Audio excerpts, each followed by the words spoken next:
آج سارا دن آپ نے ڈیفینیٹلی آپ میں سے بہت نے دیکھا ہوگا جو سپریم کورٹ کی لائیو ٹرانسمیشن چل رہی تھی، اور وہاں لگ تو یہ رہا تھا وکیلوں کے بجائے لگ رہا تھا ججز لڑ رہے ہیں مقدمہ، آپس میں بھی لڑ رہے ہیں. اور آئی ڈونٹ نو شاید دنیا میں کسی سپریم کورٹ میں ہوتا ہو ایسے، جتنی ہم نے سپریم کورٹ دیکھی ہیں زندگی میں ان میں ایسا تماشا تو کہیں نہیں لگا. بٹ اینی وے نظر یہ آ رہا ہے کہ بینچ کی اگر آپ کامنٹس پہ جائیں، I am going to walk a very delicate line here, bench کے اوپر جائیں تو آپ کو لگتا ہے کہ یہ چار تو کلیئر ہیں آپ کے سامنے. کون سے چار اس کو پی ٹی آئی کو سپورٹ کر رہے ہیں، کون سے چار ججز ادھر سپورٹ کر رہے ہیں، تو 8 ججز تو نکل گئے، پیچھے رہ گئے 5 میں سے ایک جج ہیں جیسے یحییٰ آفریدی صاحب، زبردست man of complete integrity and highly professional standards. آج کی اور کل کی آپ جب ڈیبیٹ سنی، 3 دنوں سے مقدمہ سن رہے ہیں، تو نظر یہ آ رہا ہے کہ 2 بیسس سے مقدمہ لڑا جا رہا ہے، لاجک ورسز لا. اطہر مناللہ صاحب اور دوسرے جسٹس منصور اور بجھارے، ان کا زور زیادہ آ رہا ہے لاجک اور جس کو آپ کہیں overall political overview کہ یہ ایسے ہونا چاہیے، حقیقتاً کیا ہو رہا ہے. دوسری سائڈ کا نظر آتا ہے کہ اسٹرکٹلی لا اس پہ کیا کہتا ہے. جیسے مندوخیل صاحب نے آج ایک جگہ پہ کہا کہ ہم نے قانون پہ بات کرنی ہے، لاجک پہ نہیں کرنی. So again there 2 schools of thought. اب اینڈ میں یہ دیکھنا ہوگا کہ یحییٰ آفریدی صاحب لا پہ جاتے ہیں کہ لاجک پہ جاتے ہیں. اس کے بعد بچ جاتے ہیں 4 ججز. اس سے ہم بات نہیں کر سکتے because then we are legal, لیکن لگ یہ رہا ہے کہ یہ فیصلہ کوئی 7-6 والا ہی بن رہا ہے، میکس 8، کچھ لوگوں کا خیال ہے 8-5، لیکن مجھے لگ رہا ہے کہ یہ 7-6 کا فیصلہ آ رہا ہے. اور جو بھی فیصلہ ہوگا، انٹرسٹنگ ڈیولپمنٹ یہ ہوگی کہ اب 3 ججز جو پہلے سپریم کورٹ کے کم تھے وہ بھی انہوں نے بھی اوتھ اٹھا لیا ہے.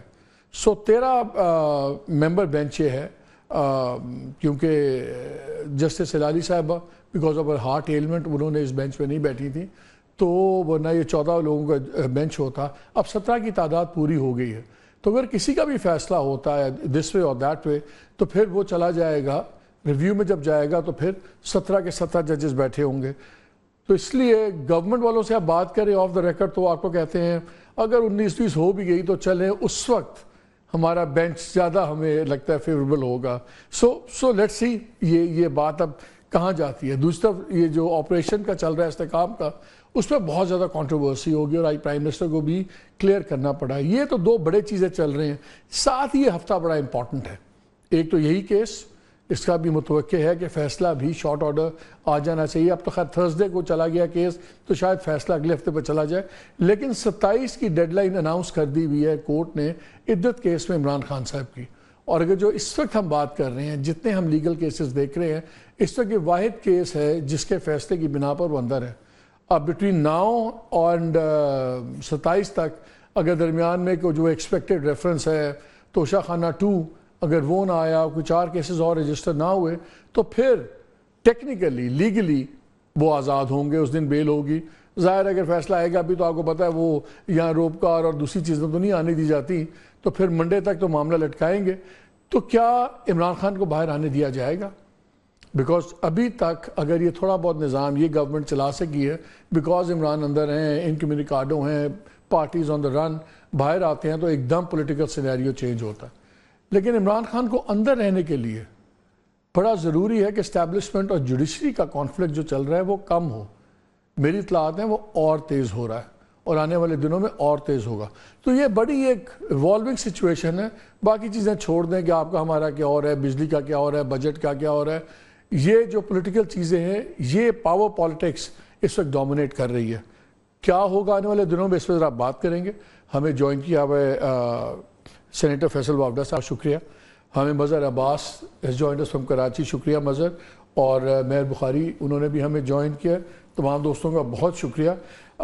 لیکن میں اگر آپ سب کی اجازت ہو تو میں ایک ہسٹورک فیکٹس کچھ شیئر کرنا چاہ رہا ہوں. کہ جو آپریشن میں بحث چل رہی ہے، تو فیصل صاحب آپ کے بھی دوست بڑے ہیں دونوں سائڈس پہ، تو میں پرانے نوٹس نکالے ہیں کچھ کہ یہ جب ہو رہا تھا سارا یہ عمران خان کی گورنمنٹ میں وہ طالبان والی بات، تو وہ ہوا کیا. بیکاز ڈیفنس منسٹر نے کہا کہ جی 5-6 ہزار لوگ سیٹل کر دیے گئے لا کے، اور اس کی وجہ سے یہ سارا بڑا ہے. میاں افتخار صاحب نے تک وہ 30-40 ہزار کر دیا. تو میں نے پھر پرانے نوٹس نکالے اپنے، یہ اس زمانے کی کاپی ہے. تو یہ 2-3 سال پرانی میری نوٹ بک ہے. یہ بڑی انٹرسٹنگ ہے ناظرین. یہ میری تب 3 سٹنگز ہوئی تھیں اور 2 ایسے لوگوں سے جو ٹاپ موسٹ پوزیشنز پہ تھے, نان سویلین, جو ریلیونٹ لوگ تھے, جو اس ڈیسیژن میکنگ میں پورے آپ یہ کہہ سکتے ہیں کہ ٹاپ لیول کی ڈیسیژن میکنگ کے وہ لوگ تھے. انہوں نے مجھے بتایا کہ جی وہ سٹانس یہ ہے کہ کوئی لوگ آئے نہیں, تیاری ہو گئی تھی لیکن آئے نہیں. سیکوینس میں بتایا, اس زمانے میں بتایا کہ جی پہلے ملٹری کمانڈرز کی میٹنگ ہوئی, ملٹری کمانڈرز کی آرمی کے, اس میں طے پایا کہ جی ہمیں کچھ نیگوشیٹ کرنا پڑے گا, ان کو لانا پڑے گا درمیان میں بات چیت کے اندر. پھر اس کے بعد سویلین انٹیلیجنس کے لوگوں کو بلایا گیا, ان کا بھی انپٹ لے کے پھر اس وقت وزیر اعظم عمران خان صاحب کے پاس گئی آرمی لیڈرشپ. اس وقت جنرل باجوہ تھے, وہ اور ڈی جی آئی, وہ جا کے وزیر اعظم کو ملے, وزیر اعظم کو سارا انہوں نے بریف کیا. تو وزیر اعظم نے کہا کہ ٹھیک ہے, یہ ایک آپشن ہے, اس پہ بات کریں. تو آپ اس طرح کریں کہ آپ پارلیمنٹیرینز کو بریف کریں اس کے اوپر. اور اسی میں آپ کو یاد ہے کہ وہ پھر ایک 8 گھنٹے کی پارلیمنٹ کی سیکیورٹی کمیٹی میٹنگ ہوئی تھی, جس پہ بڑے لوگوں نے سارے بولے, لیکن اس کا نتیجہ یہ نکلا کہ اس میٹنگ میں صرف محسن داور نے اس اسکیم کی اپوزیشن کی, باقی سب آن بورڈ آگے تھے, چاہے پیپلز پارٹی ہے, پی ٹی آئی ہے یا پی ایم ایل این ہے, سارے اس میں آگے تھے. لیکن جو چیز سامنے نہیں آئی وہ آج میں شیئر کر رہا ہوں کہ اس زمانے میں صدر الدین حقانی گاٹ ایکٹیو, اور صدر الدین حقانی کی یہاں پہ کچھ ڈیسیژن میکر سے ملاقات ہوئی, اور صدر الدین حقانی نے پھر کہا کہ جی آپ, ان کو کہا گیا کہ یار جو دوحہ ایگریمنٹ تھا اس میں طے ہوا تھا کہ طالبان پاکستان کے خلاف سرزمین استعمال نہیں ہونے دیں گے, تو اب یہ کریں. وہاں ادھر سے ان کو 3 آفرز دی گئیں. پہلی تھی کہ آپ ٹی ٹی پی والوں کو کہیں کہ وہ سرنڈر کر دیں, ہتھیار ڈال دیں, ہم ان کو ماریں گے نہیں. جو چھوٹے موٹے مجرم ہیں قبیلوں کے, اگر تو ان کا قبیلوں کے ساتھ طے ہو گئی چیزیں تو وہ اپنی فیملیز وہاں سیٹل کر سکتے ہیں. جو دوسرے بڑے والے ہوں گے ان کو ہم کہیں اور سیٹل کریں گے, اور جو بڑے جرائم والے ہیں ان کو پھر ہم ڈیل کریں گے کیس بائی کیس بیسس پہ. سیکنڈ آپشن تھی سراج الدین حقانی صاحب.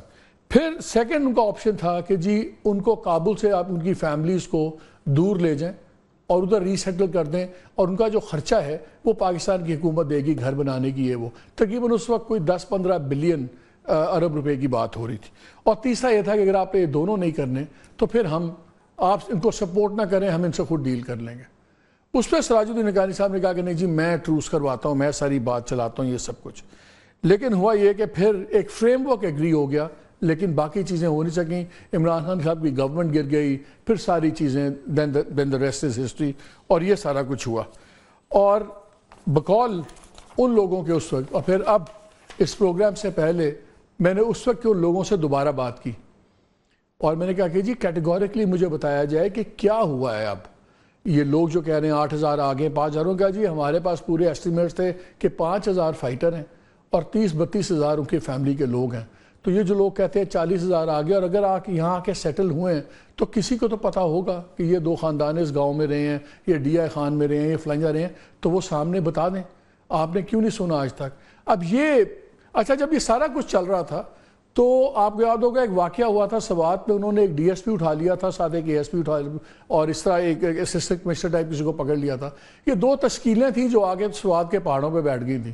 وہ بھی ذرا ٹھنڈے ہو گئے کہ بات چیت ہو رہی ہے, ہمیں کچھ نہیں ہوگا. وہ آگے تشکیل ہی اپنے گروپ کو کہتے ہیں, جو 12-14 لوگوں کا ایک بیسک یونٹ ہوتا ہے جس کو وہی طالبان والے. پھر وہ 2 تشکیلیں ہٹائی گئیں اور پھر وہ سارا ریسٹ از ہسٹری. لیکن یہ ویو پوائنٹ میں واضح فرق ہے. اس وقت سے اب تک وہ کہتے ہیں فریم ورک طے ہوا تھا, سیٹلمنٹ کسی کی نہیں ہوئی. تو یہ غلط بات ہے کہ جو سیٹلمنٹ کی یہ باتیں ہو رہی ہیں. تو یہ میں کہا ایک ہسٹورک فیکٹ طے کر دیں. آئی ایم سوری لمبا ہو گیا, لیکن یہ بتانا ضروری تھا.